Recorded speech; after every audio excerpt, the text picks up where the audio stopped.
Hello, and it is Monday morning, the 28th.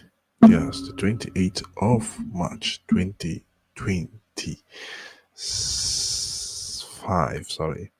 And my name is Omofius, and good to be here once more on the headlines on Pondering Nigeria. And I think it's going to be an exciting show today because a whole lot of things will happen today. We're going to look at a whole lot of allegation on the government, and we're going to look at the obedient movement. We're going to look at some arrests being made by the EFCC. We're also going to look at some controversies around the World Bank report. Those are the things I think we should be focusing on today. These are the top headlines for me over the weekend, and we have to look at it on the headlines and we have to discuss it because it's very important to you and me as well. Okay, let's hit the road. Let's start with something new, something really new. Let me see. Let's start with something new because it's gonna help us. Gonna really help us this morning with the. So let's see. Let's start with something new. Okay, guys, kindly subscribe to the channel. Kindly hit the notification bell, and let's talk about Nigeria this morning. It's very important. We talk about our country, a country that we love, a country that we feel that it's our own, whether you are in or outside the country. This is a place to talk about it. This is a place to look at the headlines and let's review them together. Let's look at them very specifically, whether you are biased, whether you are for those news, whether you are against the government, whether you are for the government. Let's look at it together and let's deliberate and let's catch a way forward. I'll see you after the montage.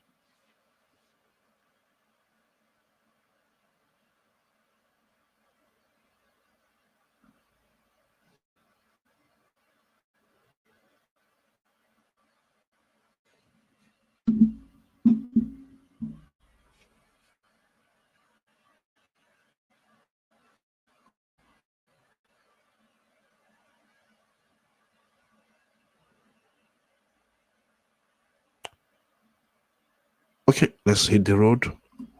Tinubu tries to silence me with EFCC. Professor Usman alleges. Professor Usman was once the head of the NHIS, National Health Insurance Scheme in Nigeria, during the first 4 years of President Buhari. And I think he has also been a vocal critic of the Buhari government as well, in the second term of the Buhari government and the first term of the Tinubu's government currently now. He came up in an interview with Arise Television yesterday morning and alleges that the Tinubu government are trying to use the EFCC to silence him, to bring him down. And this is what he said in this interview. Please, let's listen to it very, very well and keenly, and let's look at it objectively from his own point of view and also from the point of the government as well, whether the government is right. And this was a case that happened 8 years ago, or there about 6 years ago, when he was the NHI, the National Insurance, the head of the National Insurance National Health Insurance Scheme in Nigeria. And we know there are a lot of money in that system, a lot of money in the NHS in Nigeria. Well, let's look at what he said. Or let's listen to what he said. Okay. And for me, I think it's so important, imperative that we all listen to what he said.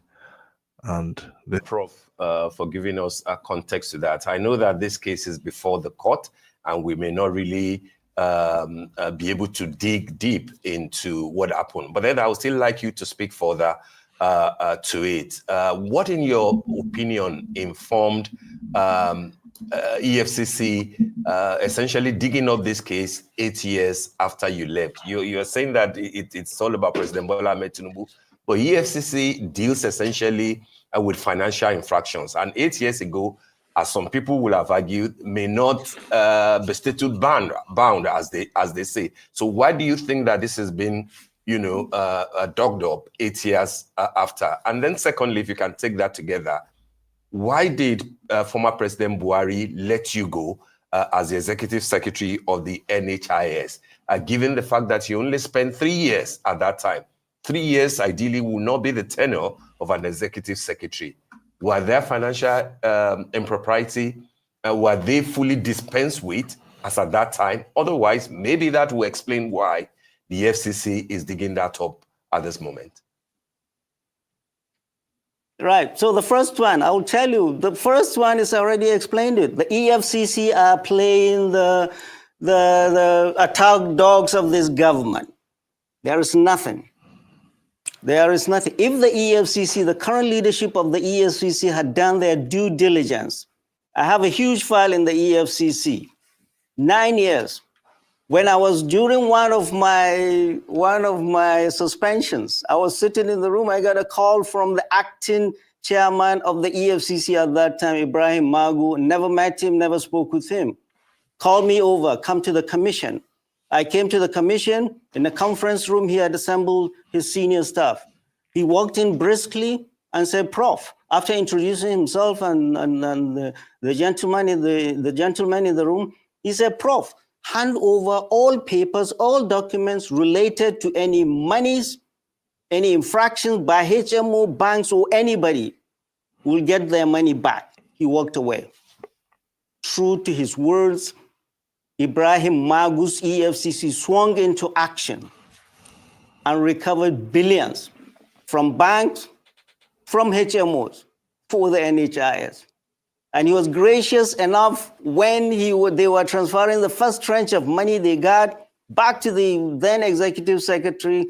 He mentioned my name and my effort, and he signed it himself, which is very unusual. He didn't have to sign it. It meant something. He signed it. It was that paper we tendered to court. That if this gentleman was given a letter of commendation by this same commission for helping the commission to recover billions, and you're telling him he stole millions?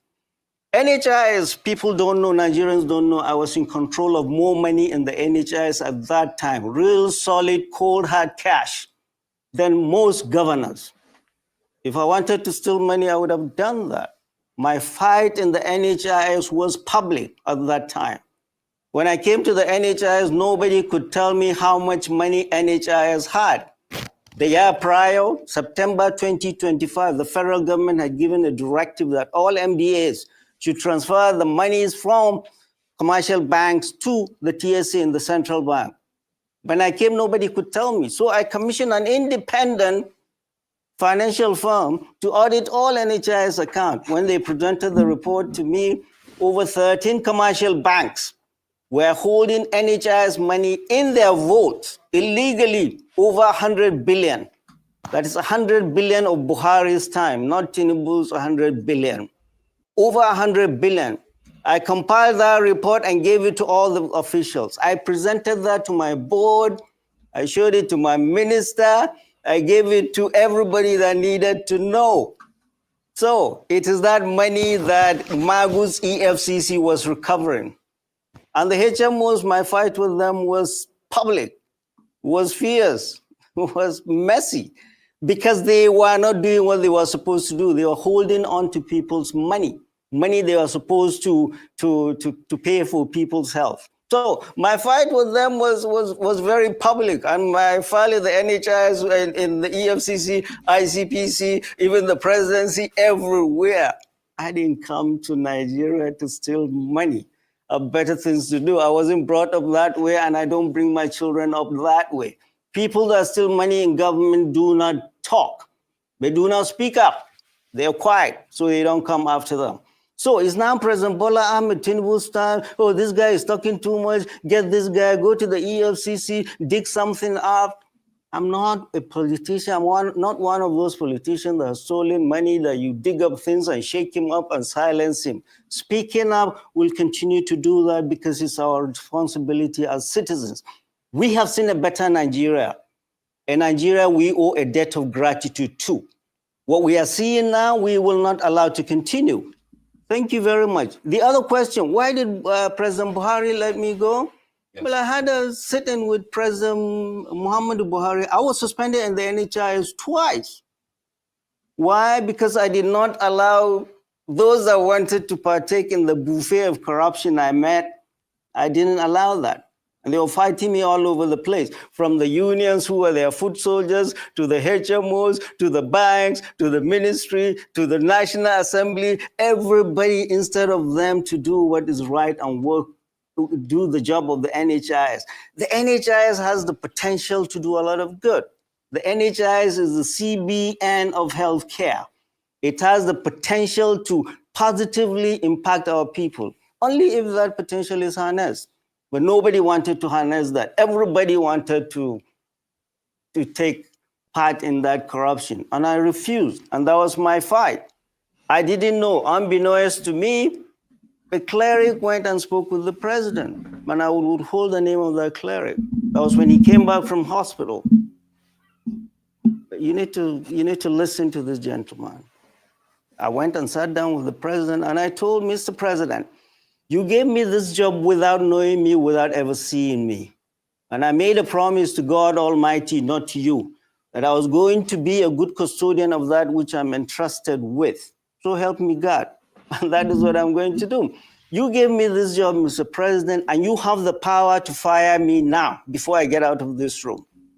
But my honor and integrity I have earned over my lifetime. And I will fight anyone who tries to impugn that. And my fight now, this going to court is a continuation of my fight in the NHIS. Anybody trying to impugn my honor and integrity, which I've earned over my lifetime, I will fight fiercely. And I will unapologetically do that fight. Just like we did in the NHIS, we'll continue to do that. Well, so why did President Muhammadu Buhari, I was suspended twice, and at the end, the DSS advised the presidency, you better handle this NHIS case, because it was hitting the polity. Things were getting hot. The press, everybody was. So what did they do? The SGF at that time, they gobbled up a committee they called Presidential Committee, and they sent me on what is it, leave. They called everybody. They called me. This was photographed. If they want to check it, they can go and check it. They called me, they went to the minister, they called the board, they called HMOs, they called staff of the NHIS, everybody. President Muhammadu Buhari wanted to have a clean slate. I think he didn't have the stomach to continue the fight. When I came, I thought the fight against corruption was real. So he let everybody go. He didn't only let me go, he let the board go, and the honorable minister did not come back the second time. So it was a clean slate for everybody. So for me, fighting corruption, I've been in the trenches, and I've been doing that, and will continue to do that, and speak up against injustice and tyranny. Thank you, Prof. So that was Professor Yusuf Usman. He talked about the current government using the EFCC as a watchdog. He talked about him having a lot of cash, even more than a state governor in the NHS. He talked about the NHS being the CBN of the healthcare. He talked about how the unions and everybody were fighting him. A lot of things he pointed out. And he finally talked about how President Muhammadu Buhari doesn't have the stomach to fight corruption during his time. He doesn't have the energy to fight corruption. And that is why the president let him go. Do you think that currently now, as we speak now, that the Tinubu government are on his heels, trying to see if they can put pressure on him to stop criticizing them by sending the EFCC to them? And he have said it, his files are there in the EFCC. They should go there and pick up those files and look at everything he has mentioned. If they are truly looking for evidence that he has eaten money. And this is what he has said. And he has said this, stated it categorically. Now they are treating this man as a criminal. They are treating him as, even without findings, without investigating, even with all the evidence in their front, They are treating him as a criminal. And we need to be very, very careful, because sometimes you bring some of these men, some of these guys from overseas to come and build the country up, and later you make them scapegoats. You paint them ugly. We know that Professor Usman has been a fierce critic of the Tinubu's government, even of the Buhari's government in the second term, and he will continue to do that. He will continue to say what he feels he wants to say, and stamp his authority on his facts and what he believes that Nigeria should be going forward. So for me, I think we should praise heroes like these for coming out. I think it's a step ahead of the government now, as it is now. A step ahead of the EFCC, a step ahead of the government. And that's the only way you can fight. If you know you have all the evidence, if you know you are truthful, if you know you stand with integrity, if you know that you stand with honor, this is the perfect way to fight. And he has come out and swing the first, second, and the third blow.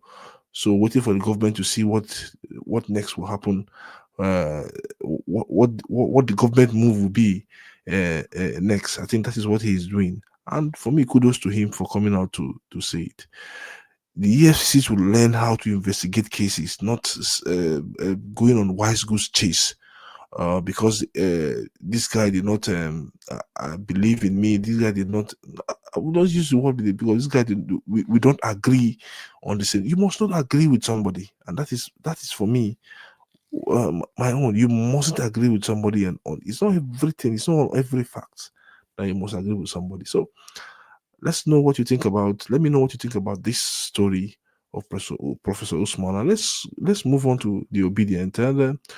The obedient movement roll out digital membership registration. I think that was on Saturday, and it was really approved by the 2027 presidential candidate of the party, who I think will still be the presidential candidate of the party in the 2023 presidential candidate of the party. Sorry, which I still believe will be the 2027 presidential candidate of the party. Why are they rolling out this movement? I think they just want to do a head count to see if they want to know their numbers. I think it's very, very important. They really want to know what their numbers is. According to let's look at them. According to a statement, according to a statement by the OB movement, it said the identity card will have a QR code at the bottom right corner for authenticity, and will carry the flag of the country where the holders reside. It partly reads obedient registration portal supports Nigeria and fellow obedient living in the diaspora. You will observe that the identity card has a flag on it. For example, if you are not resided in Nigeria, the top right hand corner will carry the flag of your country of residence, but you're still in Nigeria. So I think this is a smart move by Obi. Whether it will win in the election in 2027, I don't know. Whether it will help galvanize a lot of people home and diaspora, I don't really know. But this is something I think is a smart move for him. Smart move for the obedient, smart move for Labour Party. Let's see if they can. They just want to see if they could register a lot of people. Going into the 2027 election. Let's see if they could really do that. I think it's a smart move for them.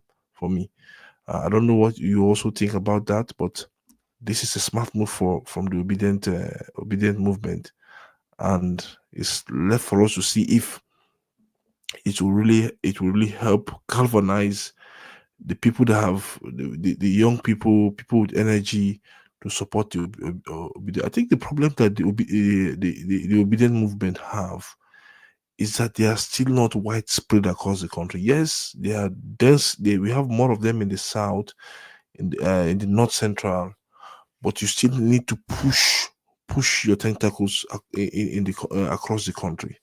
Especially, you need to Obi needs to make inroads in the north, big inroads in, and that's where he failed in the last election. 6.1 million votes is good, but you need to make inroads in the north. You need to make inroads in the north and some of the south countries. You need to capture the entire south country for you to win election in Nigeria. And Dele Momodu rightly said it that no southerner, I don't know, but that's what he feels.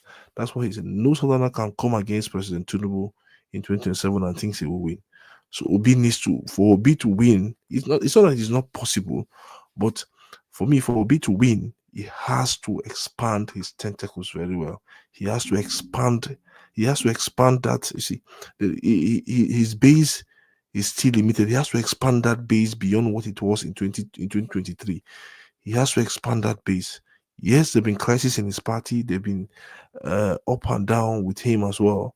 But I think this is the right time. If he wants to expand that base, that obedient base, he has to expand it beyond what it is, beyond the south, beyond the north central.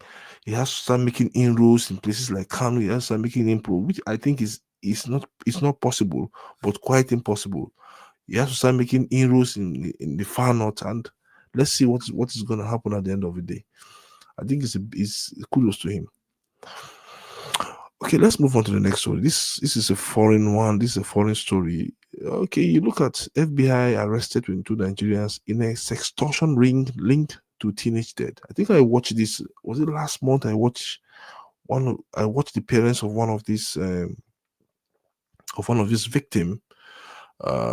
I watched the parents on CNN, and it was sad. It was really sad to hear and see what was really going on. I think the FBI have been investigating this case since last year or 2 years ago, when these whole things have been happening.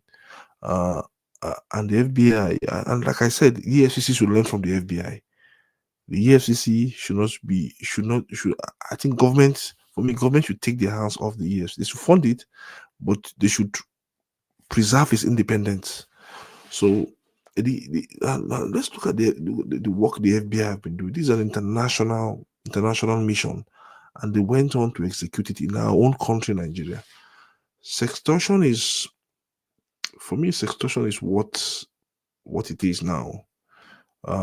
They don't do Yahoo, they don't do 419 anymore. What they do is that they look for all those teenagers, young Nigerians in this side, faking themselves to be females, and the young Americans share nude pictures with them. And later on, you start seeing blackmail from these guys, from our guys, from Nigerians. A lot of blackmail going on, and at the end of the day, they will demand $200. Maybe thereabout. If those guys targeted 200, maybe 40 people in a day, they might get up to 10, and they demand $200 or $300. If you look at it, you multiply it by $200 times 10, it's like $2,000 every day. And this is what they do. They blackmail these young guys. These young guys they will keep looking for money to pay these guys. They blackmail them in and out, and they will say, okay, release. If you don't pay so amount, we'll release your your nude pictures outside. But this is what it is. And that is why young Americans need to be very careful. And that is why we, on our own part, we need to stop this. We are not really giving good name for ourselves as Nigerians. We are not giving good names for ourselves. I'm telling you, because this is what it is. Let me just read a snippet of it and let's a snippet of that report, and let's see where we are with regards to. Now, the FBI arrested 22 Nigerians allegedly involved in financial motivated sextortion scheme that has been blamed for more than 20 teen suicide in the United States since 2001. The agency announced in a statement on its website. Let's see. The report published on Tuesday, April 24. The arrests were part of the first of its kind global operation, codename Artemisia, conducted in collaboration with law enforcement agencies in Canada, Australia, Nigeria, and the United Kingdom. So these guys, they've spread their tentacles so wide that you can see the country that they are reaching. The FBI launched Operation Artemisia nearly 2 years ago, and I think I said after receiving thousands of reports of teenage boys being coerced into sharing sexually explicit photos online and then extorted with threats of exposure unless they are paid. As a result of this of Operation Artemisia, the FBI have led to the arrest of 22 Nigerian subjects, with the latest one arrested linked to an American victim who took their own lives, the FBI stated. And that's why we have to be careful. In the Sextortion scheme, typically boys are befriended online by individuals posing as young women who persuade them to exchange nude photos. Once the victim comply, what will happen? They demand to send money to prevent image for being shared. Investigator noted that even when victims even when victims even when victims pay, demand often persists and threats escalated. So this is what it is. It's all about blackmail all the time. And we also need to look at ourselves as a country. Is this where we want to go to? Is it where we want to be? Our youth, is it where you want to be? You want to always be in you? We want to start going from want to become international criminals to be in jail. This is what we have to look at. This is what we have to look at, and that's why my next headline I'm going to link this to it, because I think it is what is going to happen going forward. We are going to uncharted territory, and the US, when it comes to their citizens, they don't play with them, especially their young citizens. They don't play with their young citizens. We've seen the story of Hush Puppy. He's in jail in the US because he went into an uncharted territory and collected money for what was made for COVID-19, and the rest is history today. So is this what we want? People are dying. Instead of our youth to channel their energy into doing proper things, channel their energy into doing things like innovation. I know it's so difficult, but people still do it, and we can still do it as a country. You hold the government accountable for what is currently going on, not going about extorting people, making them. Oh man, I think, and to be frank, one of the parents was sent a message that if I say it here and you say, is it a Nigerian that just said that? Up to the extent you tell somebody that you hope that your son rot in hell, born in hell. That was the text that led to this investigation and led to this arrest. And that is where these people are. More arrests will be made going forward. And it's a word, anywhere you are in Nigeria, I think they know how to get you. Let's move on to the next one, the final one today. Still on the Nigerian Slam World Bank report on poverty. Why are we slamming the World Bank report on poverty? I know it is the federal government, but why are we slamming the World Bank report on poverty? Why? That Nigeria will be more impoverished in 2027, but that is the truth. This is where we are. That is what it is. We cannot run away from it. The IMF has focused. It is not just only Nigeria. A lot of countries.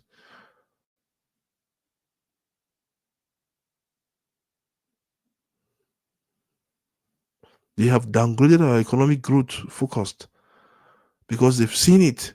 It's unrealistic. Now, this is really International Monetary Fund and the World Bank at the just concluded 2025 spring meeting in Washington, D.C., United States, painted a gloomy picture of Nigeria's economy outlook in a short to medium term. Among the highlights was the downgrading of the Nigerian economic growth focus, with an indication that the country economic policy reform are largely ineffective in addressing inclusive growth. Now, the institution ended with a declaration that poverty rate in Nigeria, listen to me guys, poverty rate in Nigeria, the country in Nigeria will increase by 2027. And this was what was said.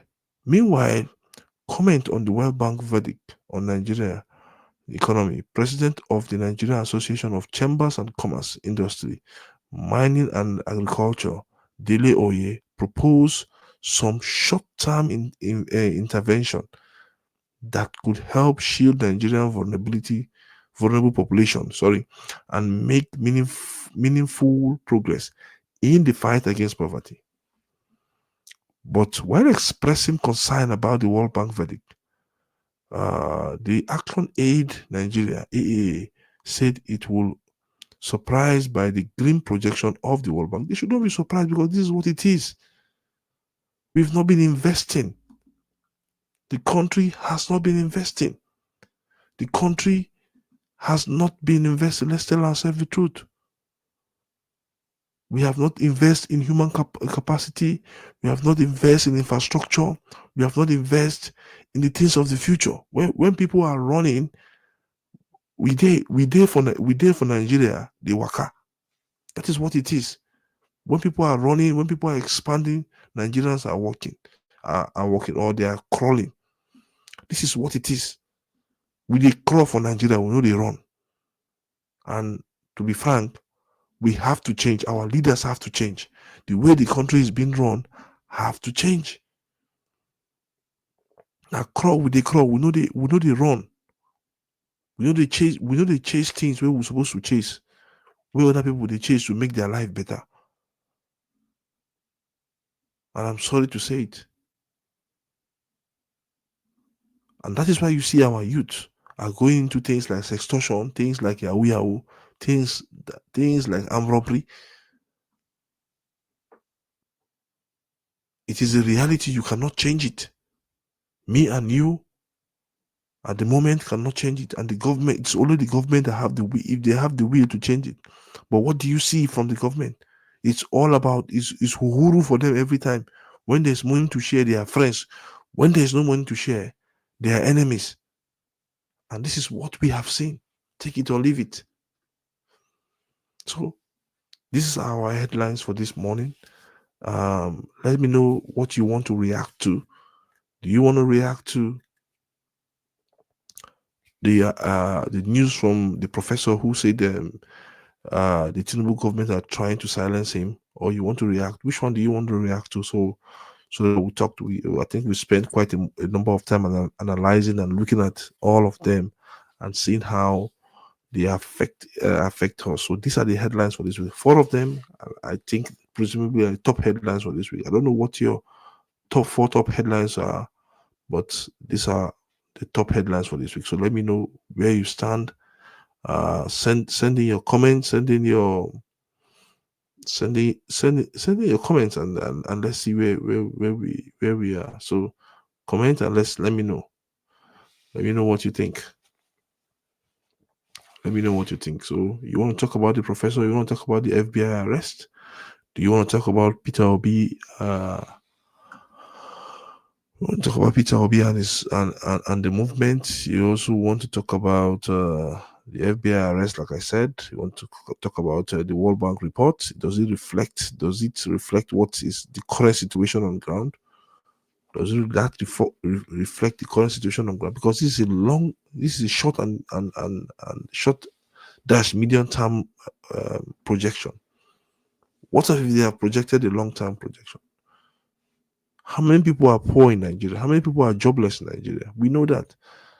What is the employment rate in Nigeria? We know it. So we shouldn't be crying foul when reporting. Whenever a report like this are being given, we shouldn't be crying foul. What we need to do, we need to know is to find solutions to our problems. And that's why I was saying some people they run. We for Nigeria we they crawl, or we just sit down they look. It's our country. Is Nigeria a sit down they look country? No, let's tell ourselves the truth. Are we a sit down to look country? We have the human capacity. We have over 200 million people in the country. So are we just sit down they look? No, let's tell ourselves the truth. Are we sit down they look? Something has to change. Something needs to give way going forward. And I think we all have to sit down as a country and talk about our development and chart a course forward on what our country should be. A lot of things are happening, and a lot of things will continue to happen. Thank you so much for watching us today on the headlines, and we'll bring you an exciting episode of the headlines tomorrow in the morning by 6:10. Thank you, and from me and my crew, I will say God bless you, and have a nice Monday as well.